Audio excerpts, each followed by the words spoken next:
2008 में astro India magazine द्वारा एक भव्य सम्मेलन आयोजित किया गया।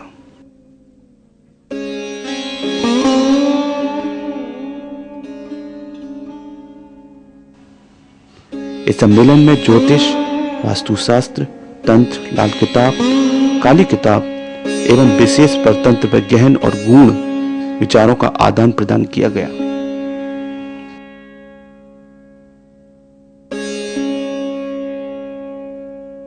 इस विराट सम्मेलन में देश भर के श्रेष्ठ अतिश्रेष्ठ विद्वानों ने भाग लिया तथा मैगजीन के संस्थापक आचार्य अतुलनाथ द्वारा कई तरह की निःशुल्क सेवाएं प्राप्त कराई गई।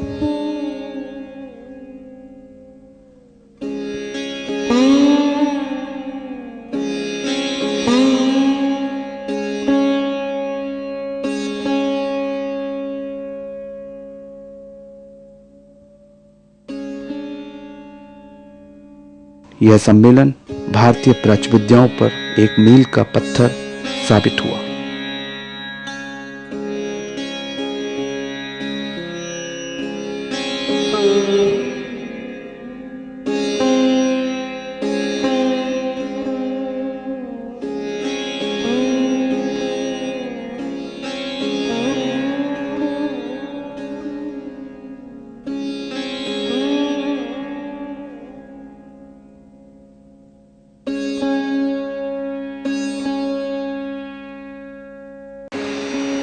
विज्ञान कितना भी बढ़ जाए, वो कितना भी कहने लगे कि सृष्टि की उत्पत्ति इलेक्ट्रॉन, न्यूट्रॉन, प्रोटॉन से हुई है, परंतु वेद हमेशा शिव, ब्रह्मा और विष्णु को ही प्रधान मानेगा, क्योंकि शिव अर्थात इलेक्ट्रिक पावर है या इलेक्ट्रिक वस्तु है।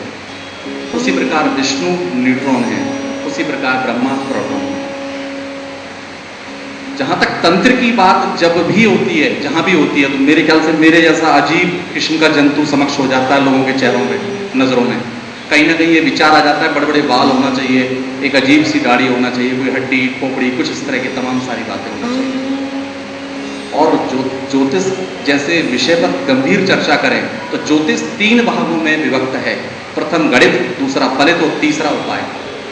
जहां गणित की चर्चा होती है वहां ब्रह्मा की अर्थात रचनाकार ब्रह्मा की चर्चा होती है, उसी प्रकार फलित की चर्चा होती है और विष्णु की चर्चा समाप्त हो जाती है।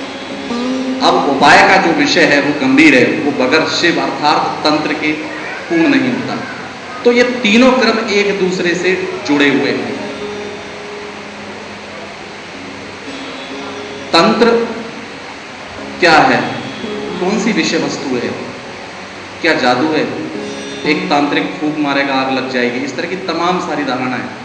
उसने ऊपर हाथ उठाया, एक इच्छित वस्तु उसके हाथ में आ गई। इस तरह की तमाम सारी भ्रांतियां हम लोगों के जहन में बैठ गई हैं। शस्त्र और शास्त्र जब जब किसी गलत व्यक्ति के हाथ लगता है उसका दुरुपयोग वह करता ही है। अगर हम ज्योतिष के कुछ योगों की बात करें, मान लें किसी की कुंडली में बृहस्पति केतु की युति है, तो तंत्र की श्रेष्ठ सिद्धि, श्रेष्ठ साधना हरिद्रा गणपति करके या कराकर या उसके यज्ञ को संपूर्ण करके उस योग से बचा जा सकता है। वहीं बृहस्पति और राहु की युति है तो बटुक भैरव का प्रयोग किया जा सकता है। परंतु पीड़ादायक हो तो, अगर किसी कुंडली में इन योगों से अगर पीड़ा हो रही हो तो इस तरह बहुत सारे योग हैं और बहुत सारे योगों का संबंध तंत्र के तोड़ से है, तंत्र में उपायों से है। मैंने स्वतः इन पर बहुत सारा अध्ययन किया और लोगों को कराए। तमाम सारे उपायों में तंत्र प्रथम है। भृगु शास्त्र की चर्चा करें तो भृगु जी स्पष्ट शब्दों में कहते हैं, इस व्यक्ति को मैं उस जन्म से जानता हूँ जब फला काल में, जब इस नाम से ये जन्म इसने लिया था और आज ये जो भोग रहा है उसके पीछे इसके ये पाप कर्म है। पीछे जन्म में ये था और इस जन्म में ये भोग रहा है। अब इसके उपाय के लिए शुक्राचार्य जी आप निदान करें।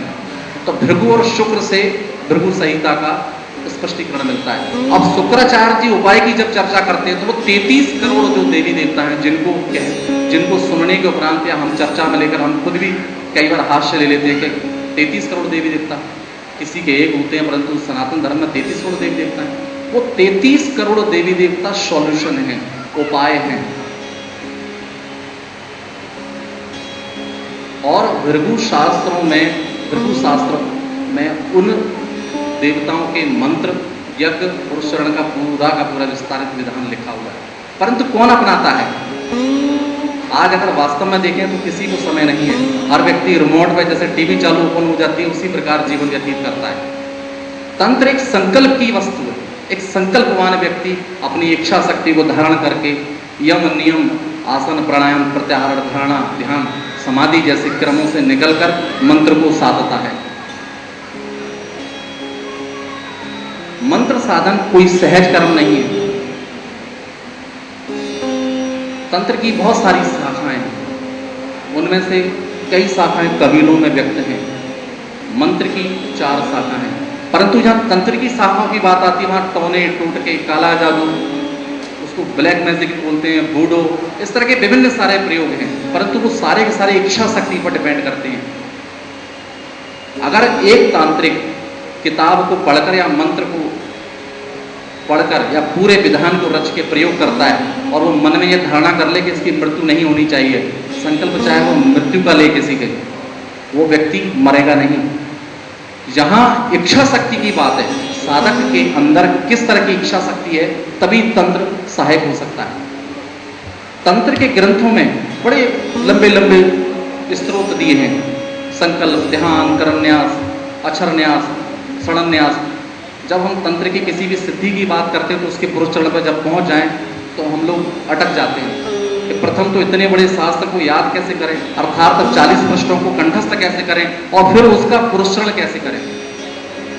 अगर उसके पूरे पूजन का विधान को अगर अपनाते हैं तो कम से कम 4 घंटे लगेंगे, तब हम मूल मंत्र का आह्वान करेंगे।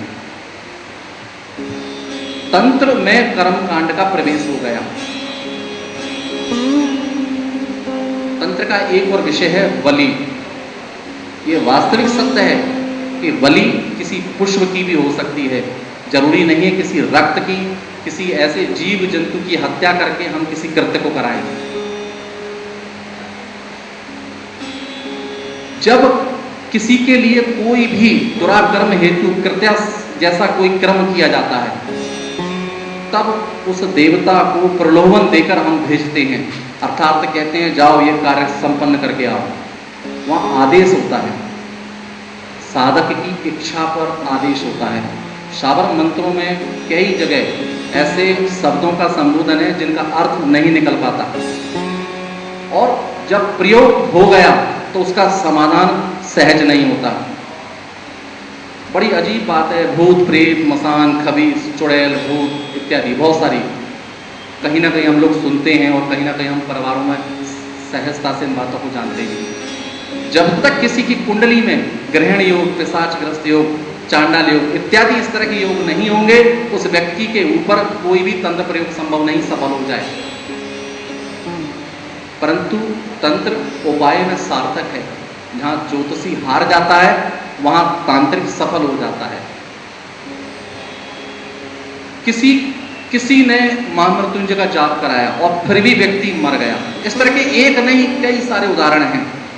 परंतु एक संकल्पवान तांत्रिक अगर वास्तव में वो इच्छा शक्ति रखने वाला दृढ़ संकल्पी है तो मात्र इच्छा और अपनी कल्पना से ही उस व्यक्ति को ठीक कर सकता है। वहां उसे यज्ञ की आवश्यकता नहीं है। सावर, डामर, वैदुक्त और तांत्रिक, एक 4 क्रम है मंत्र के, 4 तरह के मंत्र हैं। और वैदुक्त मंत्रों का प्रभाव इस कलयुग में बिल्कुल लगभग शून्य के बराबर है। अर्थात कहा जाता है या देखा गया है कि वह प्रभाव तो करते हैं परंतु बहुत समय के उपरांत उनका प्रभाव प्रत्यक्ष होता है। वही डामर तंत्र जो जितना भी मिलता है उसमें बहुत सारी बातें ऐसी हैं जो अच्छी और बुरी हैं, परंतु शाबर मंत्र प्रत्यक्ष है, प्रमाण है। कलियुग के प्रारंभ में जब नाथ संप्रदाय के योगियों ने जब देखा कि लोग यानी समाज रोगों से ग्रस्त है, नेहरूआ, डोरुआ, पीलिया, आदासीसी, अख्याई, कख्याई, इस तरह के शब्द जो हमारे भारतीय रोगों में स्पष्टीकरण देते कि किस तरह का रोग है, उनके नाम रखे गए थे। परंतु आज का समाज नौरुआ, डहरुआ, कखियाई, अखियाई इत्यादि शब्दों को नहीं समझता। उसके इलाज के लिए साबर मंत्रों की रचना की गई। इसमें नाथ संप्रदाय ने जब अनुभव किया कि वैदिक मंत्र कार्य नहीं कर रहे हैं, ठीक से उनको लाभ नहीं ले पा रहा समाज, तब साबर मंत्रों से उस समय उपचार किया गया, रोगों का उपचार किया गया।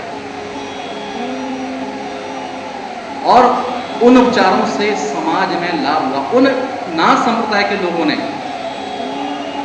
पूरे भारतवर्ष में भ्रमण किया और निःशुल्क उस ज्ञान को बांटा और हर समाज के लोगों को वह ज्ञान अर्जित किया। उसमें कोई जाति भेद नहीं था, जो भी सीखने आया उसको सिखाया।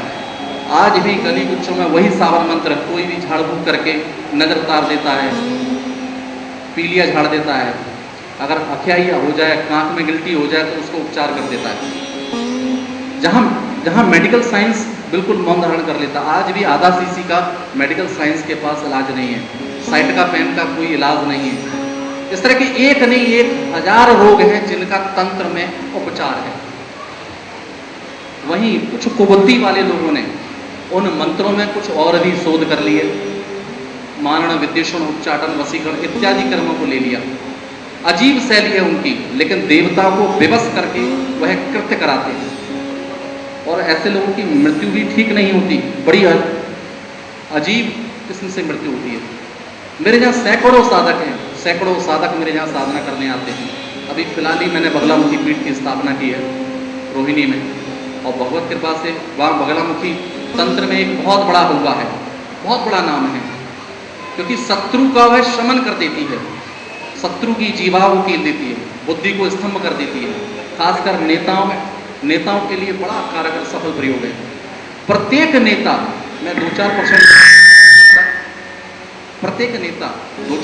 लोगों की कह नहीं सकता, बगलामुखी जैसे तंत्र को जानता है। अगर वो नहीं जानता तो नाम तो उसने सुना ही है, और उसके दृष्टि में कहीं ना कहीं ये खोज रहती है कि कोई संकल्पवान तांत्रिक मिल जाए और वह एक आसन पर बैठकर इस साधना को संकल्प लेकर मेरे लिए कर दे। वहां कोई टोने टोट की आवश्यकता नहीं होती, वहां किसी का पल्लू नहीं काटा जाता, किसी के बाल नहीं काटे जाते, किसी की पुतली नहीं बनाई जाती। सिर्फ एक यजमानी ही कहूँगा कराने वाले को वो संकल्प छोड़ देता।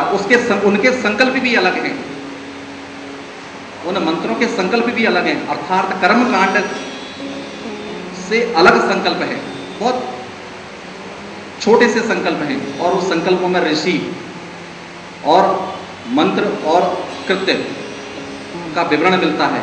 अगर वशिष्ठ ऋषि ने उस तंत्र को रचा है तो वशिष्ठ सृष्टि का विवरण मिलता है, और उस प्रयोग को संकल्प इच्छा से वह ले लेता है और उसे कहता है जाओ मुक्त हो जाओ। और वो एक ही आसन पर, अगर उस आदमी को अगर वास्तव में साधना सिद्ध है, अगर उस व्यक्ति को बगलामुखी या काली या भैरव, ये नाम बहुत जीवा पर रटे हुए हैं, परंतु इनकी शाखाएं बहुत विशाल हैं। अगर हम छोटे से छोटे देवता की भी चर्चा करें तो उसके मंत्र बहुत विशाल हैं, उनके पुरुषचंद्र बहुत विराट हैं, और उनके प्रयोग और भी ज़्यादा बड़े हैं। एक एक आसन पर 3-3 हजार, 10-10 हजार, 11-11 हजार, 14-14 हजार मंत्रों का आह्वान है, और उसका फिर दशांश यज्ञ है, फिर उसका दशांश तर्पण है, फिर उसका दशांश मार्जन है। अब ऐसे तांत्रिक नहीं है जो पूरे इस कृत्य को अपनाते हो, एक भी नहीं दिखाई देता। लेकिन इसका तात्पर्य यह नहीं कि समाप्त कुछ हो गया है। लोग हैं, तंत्र की सही और शुद्ध शाखा यही है। यहाँ यम, नियम, आसन, प्राणायाम, प्रत्याहार, धारणा, ध्यान, समाधि, अर्थात संकल्प शक्ति को प्रथम साधक को जागृत करना चाहिए। उसके उपरांत मंत्र पर दूसरी दृष्टि डालना चाहिए। जब मंत्र कंठस्थ हो जाएगा, लय हो जाएगा, लयमय हो जाएगा, तो शरीर में वो एक स्थान व्याप्त कर लेगा, और वह ऊर्जा उस कृत्य को अंजाम दे देगी, जिस संकल्प से वह यज्ञ करने बैठेगा। तांत्रिक बहुत विराट वस्तु है, और उसको हमेशा समाज के हितार्थ में ही अपनी ऊर्जा को लगाना चाहिए। मेरे से तमाम सारे प्रश्न लोगों ने किए, बहुत सारे प्रश्न किए। मेरे यहाँ लोग भी बहुत आते हैं जादू टोना कराने, और खासकर वो लोग आते हैं जो शिक्षित पीढ़ी है, वशीकरण कराने। वशीकरण कराने के लिए लोग आते हैं। आप आश्चर्य करेंगे कि क्या वशीकरण हो सकता है? किसी व्यक्ति की को दृष्टि भर देख लें और वो उसके पीछे लग जाए, क्या संभव है? हाँ, ये संभव है। ये भी तंत्र की एक शाखा है। परंतु हर व्यक्ति के नेत्र नहीं होते, अर्थात नेत्र जागृत नहीं होते। एक साधक की रूपरेखा स्पष्ट हो जाती है कि वो साधक है। एक साधक का अगर 1.5 फुट पेट बाहर निकला है और 2 फुट हिप पीछे निकली है तो वो साधक नहीं हो सकता। आसन सिद्धि पहला क्रम है, जो साधारण नहीं है। मूल रूप से देखा जाए तो तंत्र में सबसे पहले तनु यानी जो ये शरीर है और जो पंच तत्वों से मिश्रित है, इसी को तंत्र कहा जाता है। पहले इसको ही साधना होता है। मंत्र मुख से निकलती हुई प्रत्येक ध्वनि जो समक्ष है उसको साधना होता है। यंत्र जो यज्ञ सामने है उसको साधना होता है। जब तक ये 3 क्रम प्रत्यक्ष ना हो जाए तब तक इलेक्ट्रॉन, न्यूट्रॉन, प्रोटॉन जैसे शब्दों का संबोधन नहीं कर सकता वो। ब्रह्मा विष्णु महेश सृष्टि कैसे उत्पत्ति हुई, कैसे नष्ट हो गई और कैसे प्रलय होगा और क्या होगा। हमारे देश में शुक्राचार्य जैसे ऋषियों का स्पष्टीकरण मिलता है, विश्वामित्र जैसे ऋषियों का स्पष्ट मिलता है, जिन्होंने दूसरा इंद्रलोक स्थापित कर दिया। वही तंत्र शक्ति थी, इच्छा शक्ति थी, परंतु आज साधक नहीं है। मैं सिर्फ इतना ही संबोधन करके समाप्त करूंगा। बोलने के लिए तो बहुत विस्तार से है। सर्वप्रथम तो आप पहले तंत्र के लिए भयभीत ना हो, क्योंकि कोई भी इतना बड़ा तांत्रिक नहीं है जो संकल्पवान हो और संकल्प लेके किसी कृत्य को प्रत्यक्ष कर सके। इसलिए समाज को चाहिए कि तंत्र से प्रथम भयभीत ना हो। हाँ, कुछ उपाय हैं, वो सारे हैं। कुछ छोटे छोटे उपाय हैं, ये वस्तु वहाँ दान कर दो, ये भैरव जी पे चढ़ा दो, ये बजरंगबली पे चढ़ा दो, ये लड्डू छोड़ दो रात को चौराहे पर। ये छोटे छोटे टोटके हैं, ये तंत्र नहीं है। तंत्र की शाखाओं से जुड़े हुए क्रम है। तंत्र इनसे ऊपर है। वहाँ तक पहुँचने के लिए बहुत बड़ा प्रयास आवश्यक है। जय हो।